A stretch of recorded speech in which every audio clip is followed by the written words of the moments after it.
Well, welcome to our first Uncorked show with Ward on Wine and yours truly, Heidi Glaus. I am so excited about this new adventure we are about to go on. And I want to start by just kind of reintroducing you, Mike Ward, because we've been doing this now on Fridays. For what, 3 years? 4 years? 4.5 years. Oh my gosh, time flies when you're having fun. Yeah. And so we are going to break down everything we can about wine and whiskey and beer. Cocktails. And yes, Yeah. all of it. But let's start with an introduction because you have so much knowledge in that noggin of yours. When did you decide this was going to be your career path, that it was going to be, a sommelier extraordinaire?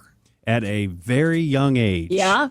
20 years as a teacher and educator with several certifications I'll go over very quickly. And then 20 years before that in restaurants and in, managing beverage programs and talking about wine with customers. And I've always had this appreciation. And I can actually remember the first wine that kind of gave me that moment of this has got to be my living. This has got to be my career. What was the wine? Was it red? Was it white? It's a weird story. So it wasn't Boone Farms? It was not. Okay. It was not. That's usually people say that's, or Lambrusco. They say that too. But for me, it was a Bordeaux. And I didn't really know what I was drinking. Now, I'd had wine before and just like, oh, it's okay. I was 21. And somehow, and I don't remember how, but I was somehow at Deerdorf and Hart's. Remember that old steakhouse? Oh, my gosh, yes. And it was what are you here. doing there? It was right here at 21. What? I don't know. Who's picking up that tab? Well, somehow I think I was, but I probably went broke for a while. And back then, Bordeaux was on a wine list and was a lot less expensive. And I think maybe I was trying to impress whomever I was with. But the thing about it was a Cabernet Sauvignon base, so like a left bank Bordeaux-based wine. I remember what it was, and I remember tasting it and thinking, and you have that moment of, I didn't know something could taste like this, and now I want to know more about it. Who made this, and why, and how, and what's the history? And that got me rolling. That was it. Yeah. Have you had that wine since? Is it still as good as you remember it to be? In fact, I've been to the winery. Really? And it will always be one of my favorites because of that one moment that really launched it in my career and got me started. That is fantastic. I remember, and probably a similar situation. I was an intern here at Channel 5, and one of the reporters at the time on Show Me St. Louis was from L.A., and her family had come in, and we went to Dominic's on the Hill, and they bought a Italian red bottle of something. And I remember thinking, oh, I've made it. Yeah. Here I am in this fantastic restaurant and my glass of red wine. And I'm like, okay, but I remember that also being kind of the initial and just how it finishes everything off. And since then, I've just, thanks to you, tried to learn as much as I can about wines. You touched briefly on your certifications.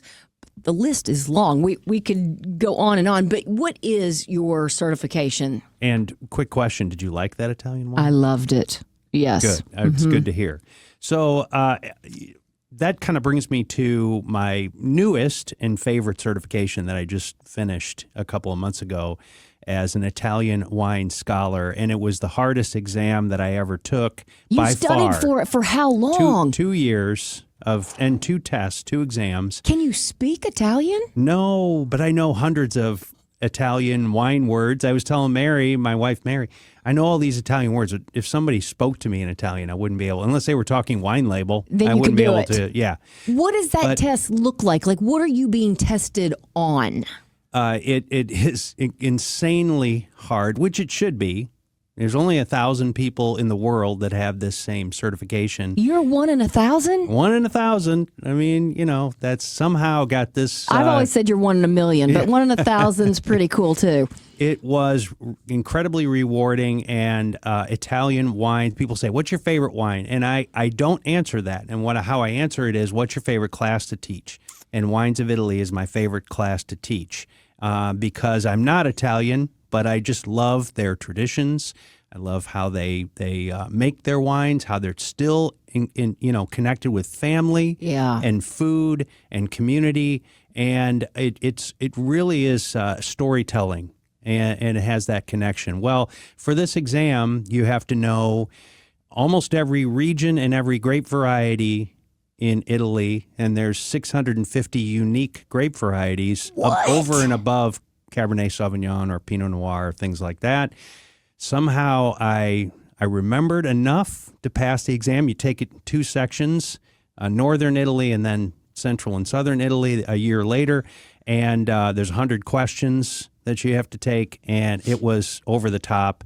And now, that kind of got me going for maybe taking some other courses in the same type of thing. What glass of wine did you celebrate with when you got your grade back? That's a great question. We haven't really had the celebration yet because I think what are you waiting for? But I've got about a dozen Italian wines sitting at home that Mary's like, are you ever going to drink those? That are each represent a region and grape variety that I've never had before. That I've been able to find, and slowly I'm kind of going through them. Well, I'm glad you mentioned that because I think for so long we all thought that we weren't supposed to open the bottle of wine. You're supposed to put it in your wine cellar if you were really into wine and let it age for 2 to 3 years. That's not really the case anymore. One of the great things about this show, and I want listeners to email me at mike@wardonwine.com because we need to answer those questions. Mm-hmm. And wine is not for that anymore. You can put something away in a wine rack if you want to.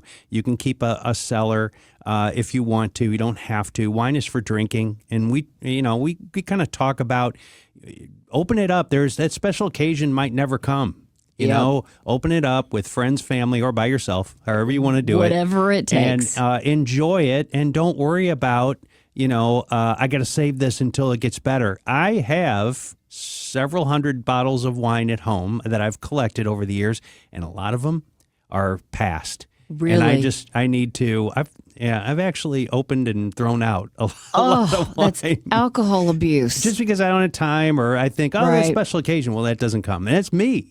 Well, that's one of the many things that we are going to talk about. And there's so much to know about wine. We'll talk about corks versus screw tops, and we'll talk about whites and reds and rosés. And what we're going to do is just any type of question you guys have, we're going to incorporate all of it. So, for example, on this inaugural show, we're going to talk about different events coming up because we're going to talk about the wine region that we have here. I mean, there are so many things that we are going to break down, and we're kind of getting into a new season. It's fall, and with that comes maybe a bigger, bolder red that you want to open up. So we're going to talk about all of those things in the next hour here on Uncorked with Ward on Wine and Heidi Glaus, the first show of many, I hope, and I hope you guys will be a part of it here on the Big 550 KTRS St. Louis. Welcome back to the Uncorked Show with Ward on Wine and yours truly, Heidi Glaus. I talked about going into a new season. Let's talk about some seasonal wine recommendations from you, Mike Ward. What are you seeing? And I got to say, this is something I'm super excited about with this show because I've thought about this for a long time, that we can help the listener with their wine selections, gift selections, or seasonal selections that they might want to make. We can also bring in some, this is Halloween or this is Thanksgiving. I mean, we're going to hit on all those different areas of life that are coming up, and really also kind of make some local connections too, and find options for you. But if you're buying wine as a gift, this is a great show to listen to because I'm going to help you kind of figure out what you need to get. Absolutely. I'll have to get my mom tuning in because she always texts me, I'm going to this bunko thing with the ladies. What's the best wine to take if you don't know what people drink? What would you say? Well, I was just happened to me over the weekend. I was working in a store helping Mary's company pouring some wine. I was pouring some Spritz Del Conte Aperol Spritz type. Oh. And it's not an Aperol Spritz, but kind of like that. And a lady came up and said something very similar. Going to an event, what should I get? Well, do you want sweet or dry? First of all, I try to figure out sweet or dry to me is a great starting point versus even white or red. Let's find out what you're thinking of. And she immediately said semi-sweet and red. And so she led me to, and so I could direct her to a wine from our friends at St. James that kind of fit exactly what she was talking about. And I got lucky that the wine was there that I was thinking about. So, really getting a little bit more information. Sometimes people come to me and they say, I was in Italy and I had a wine. Can you help me find something similar? This happened once where I said, okay, was it red or white? And where were you in Italy? I have no idea. Well, I need to know a little bit more than that. And I can kind of help if I know something and get a direction. Because I may not be able to find that same winery, but I can find that grape variety and that style of wine that can get you almost there. Yeah. And we have it all here. And that's kind of what we're going to do on this show, I think. Well, the other thing that I want to point out, because we listed, a couple of your certifications, but that doesn't mean you're a wine snob. What I have loved with our relationship over the last almost 5 years is you are just as likely to recommend that $13, $15 bottle as you are $120. So we really are going to offer a little something for everyone. That's right. And years ago, the two biggest certifications I got were Certified Wine Educator and Certified Sommelier. And when I achieved those two goals, this was many years ago that kind of started my educational career, I decided that I was going to use that information to help all people understand wine at any price point. And if you came to me and said, I like wine out of a box, it's okay with me. Or if you came to me and said, I want to try something from Bordeaux or Burgundy, that's okay too, and everything in between. And so I just made that kind of personal, a personal mission for me to be accepting because I really just trying to make people feel comfortable and positive about the wines that they're. Now, I will say I'll help you with food pairings, which I'd like to talk about on this show too, food pairings. And if you say to me, I only drink sweet wines, but I like to have a big steak, well, I might say that's okay, but that doesn't work, and let me show you why, and maybe try something different, but never critical. Never critical, and I love it. And I am not one that really pairs wines well. Wine is my go-to drink. Yeah. If I get like home from work, I'm going to have a glass of wine when I'm sitting outside. It's not necessarily the pairing of it, but I know that there's so much fun to be had. And over the weekend, I was with my sister-in-law, and she was talking about this almost euphoric experience of mixing a red wine with, are you ready? Yeah. Whoppers, the candy Whoppers, and how it opened I like that idea. Both of those things up. So what is it about wine and chocolate that pair so well together? Well, I've worked with you long enough to know, I think, the kinds of wines that Yes, you you like. do. And I would ask you first a question before I answer this and say to you, have you ever had a wine you didn't like? Yes. Okay. Yeah, most people agree with that. Yeah. And so that's great because now you're understanding what you do like. And I will tell people, if there's certain foods that you want, you're going to a restaurant, you want to order something for dinner, just get the wine you like. Is it going to completely destroy the food pairing? No. I mean, there are food pairings that can do that. Really light food, and you're going to have a big Napa Valley Cabernet. It's not going to pair right. Might mess up your tasting a little bit, but you know what? It's going to make you happy. And that's all that really matters. With me. But and I would never be critical or force somebody to say, the perfect food pairing is this, because then you're really driving them away from what I'm trying to do, and that's get them to understand wine a little bit better. Well, speaking of, there's all of these articles about kind of wine consumption going down, alcohol consumption across the board going down. As a professional in this realm, what do you see? It is changing rapidly, and it is a little bit concerning, but I think also this is kind of a wake-up call for my industry that I love so much. That people's palates are changing, the trends are changing, younger people are changing their perception of wine. They're not drinking, which is okay with me. We have to, in our industry, have a reaction to that in a positive way and find out, well, okay, what do you want to drink? And there are threats to the industry, but one thing we look at is you had the COVID shutdown where people drank a lot at home. Whether that's good or not, people were drinking a lot at home, and it gave the wine industry in particular false sense of a huge increase in sales. That makes sense. And then wineries after were like, well, what happened? Well, COVID. Well, that's not a great answer. Well, it kind of is the answer. So now we're more back to normal, like pre-COVID? Or We are normal and then a little bit lower. But when you look at it, it looks like we're a lot lower. Got it. What have you seen in the industry since you started? Because I'm thinking now, all of the different choices on the shelves, and I'm not just talking wines now, we're talking about canned cocktails, pre-made cocktails that you grab and go. The beer industry is crazy. How much has changed since you started 40 years ago? It's been an incredible change, but an interesting and fun thing to watch. And I think it continues to change. And I think you could look at it almost generationally. The boomers are drinking different than Gen Z. That's okay. We have to look at it that way. And I think and I really want to hear what you have to say about this. As a person in the industry, I think there's too many choices. Yeah. I think it's confusing. I think that new products come out. We don't adequately discuss it with the consumer. We just put them on the shelf. How would you navigate? Well, you don't even know what's in the can, really. You can read it, and you still don't know what you're getting your hands on. I'm thinking about how even the hard seltzer world just blew up, and so many of my friends, we have neighbors, that is the only thing they drink are the hard seltzers. Right. I don't like them. I don't like the aftertaste of them. I don't. So, I know that there's, something for everybody. And again, that's what we're going to do here is sort all of it out. It isn't just a wine show. I would say that that's probably both our first loves when it comes to it. But there's so much to talk about, and that's where we're going to go. I think it's an interesting industry that has a lot of history to it that you can kind of compare with, and then a lot of new relevance that we can talk about.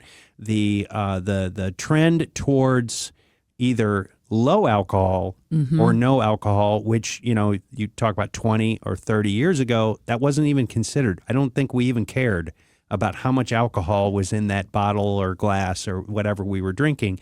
But it's a big concern now, and the industry has to figure out ways to provide the consumer with options. And I guess we saw that first with beer when we got all the light beers. And I know that Mick Ultra just became kind of the king of beers.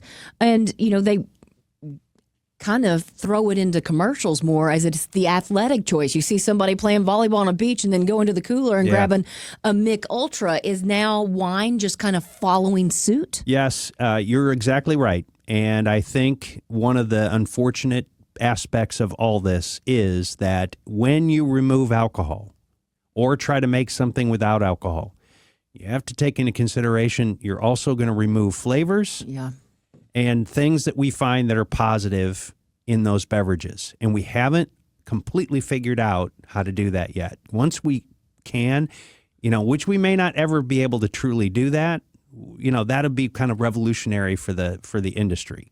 Well, I know that there are several white wines now on the shelf that are maybe 80 calories. Or is white wine easier to do that with than red? Because I don't see as many reds. Yeah, it is a little bit easier at this point. There's weird ways of making it. You got to spin it around a centrifuge and remove all the alcohol and then try to, put all the aromas back in. And, and there's some wines that are actually pretty good, low alcohol or no alcohol, that are, that taste okay. It's not just grape juice, because that's what I've found. It's not grape juice, right.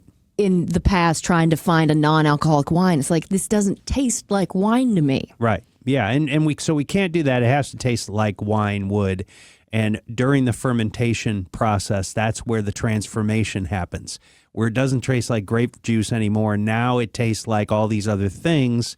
You got to be able to still have advantage of that, be able to taste it that way. Absolutely. Yeah. All right, we've got more coming up on the Uncorked Show with Ward on wine and yours truly, Heidi Glaus. We're going to talk about some events after a short break. I don't know if it is just St. Louis, but I feel like there is always some sort of fun event going on in St. Louis around either wine or beer or whiskey. What are some of the fun events you're looking forward to right now? Well, we're going to have so much fun talking about that and, getting the listeners hopefully excited about going to some of these events. And there's going to be a lot of them coming up in the next few weeks. Well, and then we are in our own little wine country. I love going to Defiance or Augusta and, listening to some live music and trying our own Missouri wines. But I know it's an event every weekend. It is. Out in Augusta. And I want to feature some of those wineries and events because honestly, wine and music are my two favorite things. And when you put them together, I'm in heaven. Well, go to Augusta every weekend in October, and it'll be an event with bands and wine, and you can support local. It's Oktoberfest. Right, yeah. Right? Yeah. Tell me about this thing coming up, though, October 10th, a cage match tasting at the Wine Barrel. This sounds like so much fun. This is something that's been in the works for a long time that I got myself into, but it's for charity, so that's okay. I mean, are you going to kind of like be in the boxing shorts? Absolutely not. Okay. But my competitor might, but I won't. So there's a young guy. I call him a young guy because he's not young, but he's like younger than me. His name is Chris Hoffman. He's a sales rep for Lore Distributing. And he and I have been talking for years about, kind of competing on this level because, there's mutual respect. At least I respect him. Yeah, I don't know. I'm sure there is. He's a good guy. He doesn't know anything, but he's a good guy. And smack talking already starting already. it. And where we would for charity, because there is a great charity that I'll talk about in just a minute that we are donating to. And we're going to basically set up 2 tables inside of this wine shop, Wine Barrel in Sunset Hills. You can look on their Facebook page and get all the information for it. They ask for a $10 donation that's going to the charity to be there at the event. And we're each going to have 5 wines, and we're going to have similar wines, but we're not going to know what the other person picks. Ooh. 2 whites, a rosé, and 2 reds. And then we're going to stand there and people are going to come to our table. So it's not a presentation style. You can come to either of the tables. You can stay as long as you want. And I'm going to tell you how great my wines are. And I'm also going to add in how Chris picked the wrong wines and you don't want his. And that he, if he had any knowledge, he would know what to pick. Yeah. And then after it's over, 10% of the sales from those 2 tables will go to the charity that night. And the winner will be decided by those purchases. That sounds like so much fun. Have you already done your research and you've picked your 5 wines? Oh, well, I would tell you, because it's only you and I right now, right? Well, so I will tell you. No, you better not. I better not say. We have a whole new fan base right now, and they might let him know. Yeah, that's true. We So don't want to we'll give just have to anything show away. up Let's just October say I've picked him 10th. out. Okay. Yeah, but it doesn't matter because, it's talking about wine. And I can always do that. Absolutely. So that's going to be a fun one. $10 admission, and we'll then go strictly to the charity, and then 10% on the purchases from our table. And then we'll figure out who sells the most. And that's going to be charitable, of course. And I think this sounds like the first of many cage matches. It might be. Might have to be a rematch. Yeah. After he loses. So the charity is a wonderful charity. It's local. First of all this money is going to stay here local in the community. That's the way it should be. I love that. It's going to the unhoused community. So what they do is this Sweet Celebrations is this all nonprofit, all volunteer charity. And what they do is they talk to teens and kids and give them a party, give them a birthday party.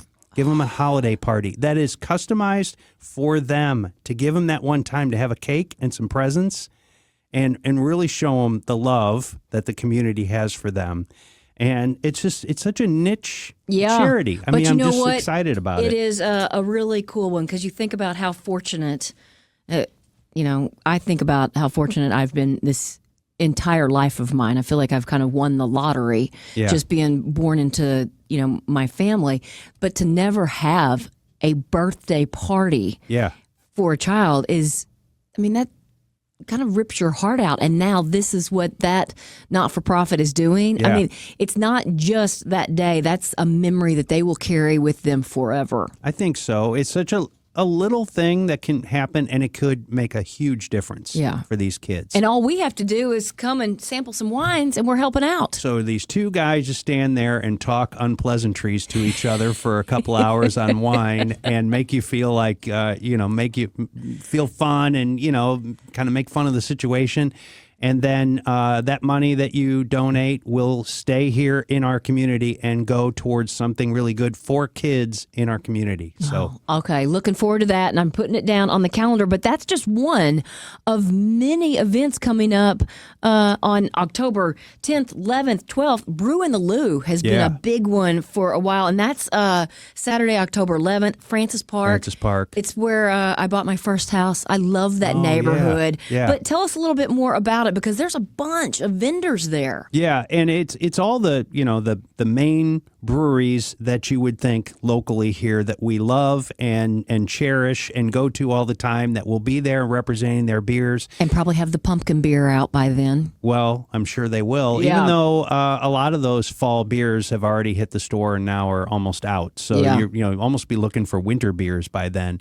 But they'll have their seasonal beers, and they'll be there, behind their tables to talk about them and give you a little information. I always love the education side of it. So go have fun. That's a great event to really experience some different beers. And I think more than 80 vendors. So, I mean, it is really a and fun distilleries, event. too. There's a few distilleries there. And St. James Winery will be there as well. So you'll have some other options if you're not a beer drinker. All right, that sounds like fun. And then isn't there a gin festival? Yeah, so Gin World is having a festival at the Majorette in Maplewood. Oh, Are you that's such a great, that is such a great event space. I was just in an event there, and I just want to tell you probably know this. You got to park in the back, because nobody knew to park in the back for that event space that I talked to at this event. So pull around the back, and then it's beautiful there. And Gin World is going to be there with mixologists and people who are going to make different gin cocktails. Then you can taste different gins. Gin is such an immense subject that we rarely get the chance to talk about on our show. I was going to say, I don't know that we've ever really talked a lot about gin. Just generically, what's the big difference between vodka and gin? Because I'm just thinking of when I order my dirty martini and they always ask gin or vodka. Yeah. I always go with vodka because I don't know a lot about gin. I can keep it very simple and just tell you juniper. And then botanicals above and beyond that. But gin has to have the flavor of juniper as the main flavor. And the way they obtain that is you basically take a neutral alcohol like vodka and then redistill it, and you put all your botanicals like juniper in a basket, and when the spirit vaporizes, it passes through there. And so when vodka doesn't have flavor, so to speak, gin does. Right. Yeah, vodka is not supposed to have any flavor. In just by the nature of how it's made. Okay. And gin is a clear liquid like vodka, but juniper and other spices, herbs, botanicals are what we're talking about. My favorite. See, just Hendrix learned right is now. my favorite, and they're going to be well represented, and maybe we'll have somebody on from Hendrix some point. All right, sounds good. And then another happy hour at Wild Crush Wine Bar. That's coming up October 16th. That's going to be lots of fun. It will be, and I think, I was kind of looking at that event and how they do it. They do it every week, but I also think, we're going to talk a little bit about on this show about other local places that you can go and support their happy hours if they're doing something on a weeknight. And so we'll get that information heading into the holidays. We're going to be discussing holiday events that you can go to for wine, spirits, and beer. And also, if somebody has their event, please send it in, Mike at wardonwine.com. What I'd like to do is concentrate on some of the ones that we do, that we're involved with. Like last weekend, we did the Bourbon Festival down at the Lemp Mansion, which was so much fun. And bourbon's my second to wine. Well, yeah. I mean, and there's hundreds of them there. You got to be a little careful as you're tasting in that environment. Yeah, that sneaks up on you a little bit. It can. But there's more events like that coming up that we'll let you know about. And I think with Ward on Wine, one thing that we do is Mary's got a great staff of people who are out pouring in stores and at events every weekend for the rest of the holidays. So we'll try to kind of drive you to the Facebook page so you can find out where some of these are. One thing I've noticed, we talked about trends a couple of minutes ago. People don't want to buy things that they can't taste. I am going to tell you something. I rarely pick up something without tasting. And this happened probably a year ago or two. And somebody was out pouring, is it Five Farms? Yeah. Okay. Because typically I always just grabbed Bailey's. Sure. You know, that was if I was going to have a little coffee drink, I knew what Bailey's tasted it's like. Comfort zone. Somebody was pouring the Five Farms and we tasted it, immediately bought a bottle. I have not gone back to Bailey's in a year because of that one tasting. Right. And I do think, to get out there and be able to taste a couple of these things, it's going to open up your mind and you're going to discover something you didn't even know existed. Yeah, I was talking to some people over the weekend. I was pouring Spritz Del Conte, which is new to Schnucks, and it's it's a classic cocktail. And then they've got some other flavors. They're doing a Taste of Italy thing, and like everybody that bought it and tasted it, I've never heard of it, and I would never buy it unless if you weren't here tasting. And now I love it. So yeah, it's been good for our business, which is a good thing. But that we need to make those connections with people on that way. And just having a taste, we're going to be very careful when you're in the store and not overserve you, but just having a taste before you spend $15, $20, $25 or more is, otherwise the bottle just sits there on the shelf and is never going to sell. That's so true. So where will you guys be pouring coming up? So we're working on a couple of events coming up. We're also, I really don't want to reveal it yet, but we've got some exciting things we're working on for Halloween. Okay. And Mary's got a new flavor of, I don't know how to describe it. It's made by a brewery, and it's not beer, but it's sort of a canned product. So we've got that we're going to talk about. That's really fun and different. That's a deep tease right there. Yeah, I kind of want to, give everybody, like, you got to listen. You tune in because you're going to have to find out where the cool tastings are, the new products. I like it. One of the things about this show that I really want to do, and I've been thinking about this a long time, is being in the industry, I kind of see these things coming. When these companies say, hey, in Missouri, in 2 months, you're going to get this or that. Like Bonanza, when it kicked off, the new Bonanza Napa Cabernet that we talked about a couple weeks ago. These things I find out about like a month in advance, and we can talk about it on the show to get people excited about the anticipation for these new products. And keep them in the know. That's what we're going to do. You're going to know about the newest products, the best products, the things that you really want to try. That's what this show is going to do. Let's take the Insider Show. Ooh, yeah, I do like that.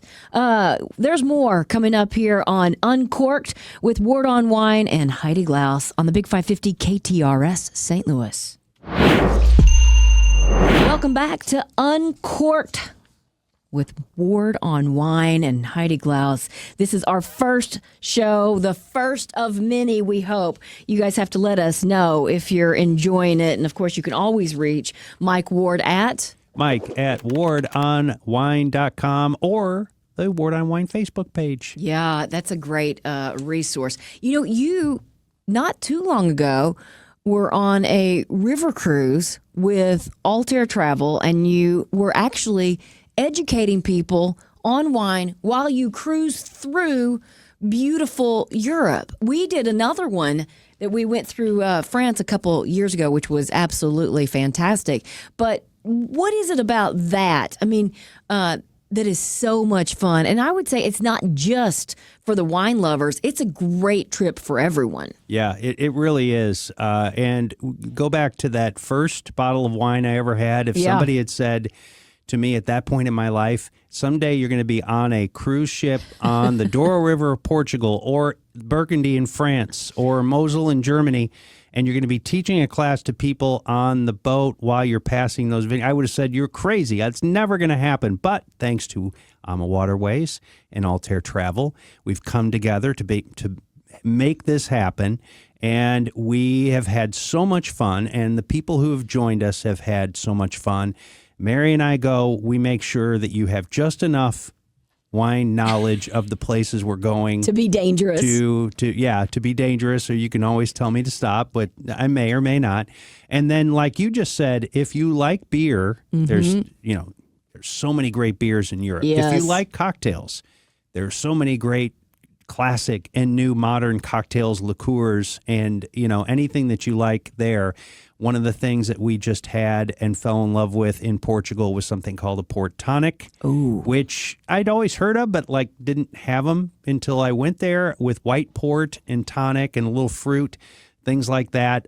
Everybody that went with us enjoyed that immensely, and it was great to be there in the vineyards, actually talking to people at the wineries. You have literally 2,000 years of history of winemaking in Portugal, particularly when we went in August. And you can see it right there in the vineyards. Nothing has really changed except, different grape varieties. But it is such a fun history trip, and the wines are fantastic. And you already have another trip on the books. This time in July on the Danube, and just email me, or you can call or Altair Travel and talk to Lori Coleman, and then she can get you signed up for this trip with us. I'm sure it's online too, altairtravel.com. Yeah. I've done the Danube before, not the wine cruise, and I have to say it was maybe my favorite of the 3 river cruises that we've done. Can't wait to go. Is so fantastic. Do you start in Budapest? We start in Budapest in Hungary, and so go west through Vienna and Austria, I should say, and the Austrian wines. Are you familiar? No. Have you had a lot of Austrian wines? I've had them when I was there, but I didn't know anything about them. We will be drinking a lot of Gruner Veltliner and Zweigelt. God bless you. My two do you know which one's white and which one's red? Not a clue. That's all right. We'll talk about it on the trip. And then finish off near Munich. So we'll be having some fantastic beers when we're there as well. And every day, the people joining us will get to do an excursion. Some of them are wine related. We're going to wineries. I'll be there with you to help you through your wine choices. And some of them are not necessarily wine related, but I can make them wine related. Absolutely. Hey, everything's wine related. If you're even looking at a beautiful piece of art and you have a glass of wine in your hand, it's wine related. Somehow I make it come back to wine, usually. On the Danube, I'll tell you one of my favorite things that we did that you can look forward to. So there in Budapest, they do a night cruise. So before you actually set sail that night, you're getting situated, and they just pull out so that you can see the Parliament at night. Oh, wow. And so the boat pulls up and you kind of go one way and then come back to see it all lit up. And it was absolutely, I got chills right now even talking about it, because it was just so fantastic. And Alma Waterways, I can't say enough great things about them. These are smaller ships. There's only 160 people on board. And what they do also is, when you have dinner and you are going through a specific region, you're going to get those wines from that region even on the ship for dinner, which is fantastic. Yes, you will. Yes, you will. And I will help you make those choices, because you get some choices. And the food's amazing, by the way. It is. And you get to do a dinner with the captain and the chef. It's just so much fun. And it's been my favorite way to travel, because you unload your, luggage, and you are there in your room, and you wake up in a new city every single day, and you can go on these excursions. You can ride bikes, or you can walk through a vineyard, and then you come back and you have dinner on the ship and go to bed and wake up the next day somewhere else. So you're not packing and unpacking and dragging your luggage. You're on this thing for 6-7 days, and it's just fantastic. One of the most frequent questions I get, and you described it perfectly, but I also get this question. I never anticipated that I would get it. Is people say, well, I have a hard time going on an ocean cruise because of seasickness or vertigo and things like that. And you don't feel it. You are just traveling. You might bump a little through a lock or something, but you never feel that. And so, I personal experience, Mary gets that, and she has to take Dramamine once in a while. She never had a problem on these river cruises that we've done. And I think the other thing that helps a little bit, you're always seeing land on both sides, and you can just sit on the top of the ship with your glass of wine in hand and just watch the countryside go by you, which I also think is a really fantastic way to see Europe. So when is your trip coming up on the Danube? It is in July, mid-July.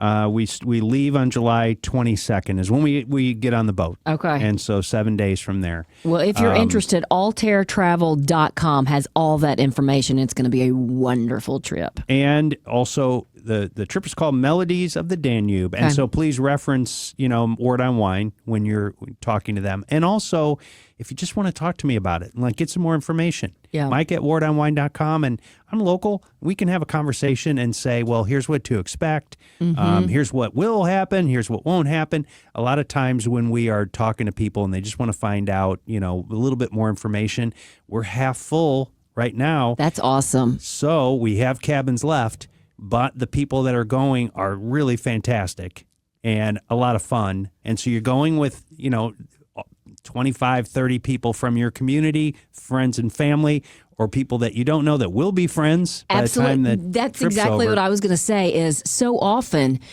people maybe don't want to travel because they don't have a travel partner.